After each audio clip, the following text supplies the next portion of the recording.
Hello, welcome to SquishiVision. I watched very short while ago the what's going on here? No, I don't need you.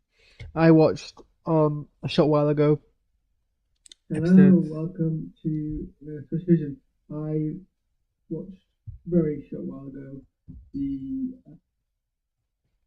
OBS is being weird for some reason. It's showing my video in the chat.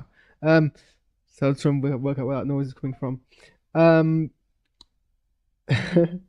just seen my reaction on my preview here. Sorry, I'm getting distracted. Hello. So yeah, I just watched episodes 10 and 11 of The Bad Batch, Identity Crisis, and Point of No Return. They can basically be very easily surmised. Identity Crisis is, oh no, turns out experimenting on people without their consent makes me the bad person. But I've really just realized that now that I'm being forced to do it on children and not clones that I have sufficiently dehumanized, even though we have established that they're sapient beings. Not only that, they're also my kin. It's basically it. Dr. Carr essentially realizes that she's doing bad things and she probably shouldn't. Um, Immediately after she receives a promotion to the chief scientist role. And the entire episode is kind of things tugging at her heartstrings, children being nice to her, children wanting to go home, having to kidnap a baby, experiment on a baby, and obviously she's going to betray them all, betray the Empire, that is, because her heart has grown a couple of sizes now that we moved on to that part of thing. That's basically it. There's not really much to kind of psychoanalyze there. There's no like novel depth to where we don't really learn a huge amount of things. Cad Bane is still being hired, who returns this episode in a very kind of thankless role. Is still being hired to kidnap for sensitive children. I wonder if he knows that's what he's doing, because that's what he's done for in the past. So I wonder if he's put two to two together. It's kind of nice to see Toro again. Toto. And that's basically it. We don't actually see the Bad Batch in that entire episode. It's a Bad Batch light episode. Next episode is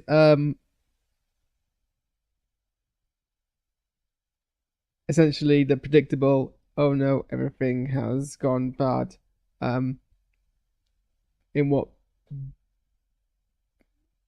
what Blake Snyder would call the dark night, the dark point of the night, or whatever Blake Snyder calls it. Reach that point. Wrecker's injured, and somehow Omega gets captured and taken right back to where they were at the beginning of the series. So we're pretty much back at square one again, except now Crosshair is also there. I mean, I don't know if it's stupid to let Omega do her plan, but it doesn't work predictably.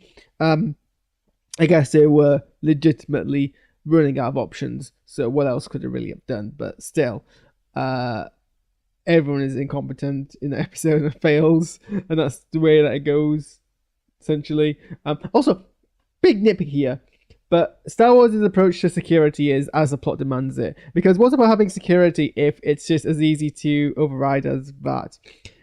This operative guy breaks into that pirate woman's ship, a massive alarm blares, like a really loud alarm blares that she doesn't hear despite being in the next room, that he very easily just turns off.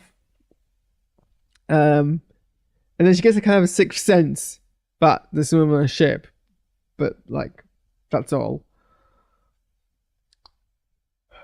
And then when he lands on the planet we're hiding on, the alarm goes up on the ship, but obviously no one's on the ship to hear it, and you wonder what the point is. I get notifications on my watch when someone walks in front of my front door, or in my yard, or my downstairs, or in my bedroom or living room. Basically, if anyone moves in my house, I know about it immediately. And yet, in this futuristic sci-fi, they don't have something be like that. Something which clearly is set to be like, hey, an unknown ship is approaching the planet where you're hiding on, doesn't like immediately alert them all. Really weird. And then he can just like turn that off from his ship? Like, I assume he's maybe cloaking himself, but still, and like, well, no, because otherwise, why would like a log not be kept? I mean, I suppose the ship doesn't last long enough to really for them to investigate. Um, and then yeah, Hunter botches his mission, which should have been fairly easy if he was a bit more stealthy, but I guess it's not entirely his fault. And then yeah, my heart is really blown out in this shot. Hunter basically, no, Crosshair basically is like, yeah, we'll let Omega capture, and then he botches up his thing, which if was it wasn't his plan, I guess. So I guess he can't be blamed too massively on that front.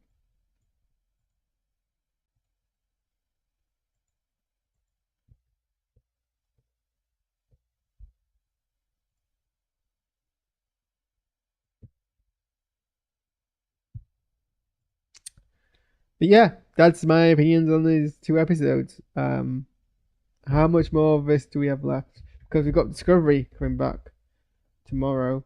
No, Chrome, I don't want to do a short survey. Leave me alone. I believe we possibly have. Oh no, we got. Okay, we got one. We got 4 more episodes left of this season. We got Juggernaut, Into the Beach, Flash Strike, and the Cavalry has arrived. And I think this is the final season of the Bad Batch. So yeah, and those are all going to be on 4 different weeks. So yeah, those are my thoughts. Thanks for tuning in, and I am probably going to do some gaming now. But what am I going to play? Let me see what I played last, and we'll move on from there. All right, bye bye.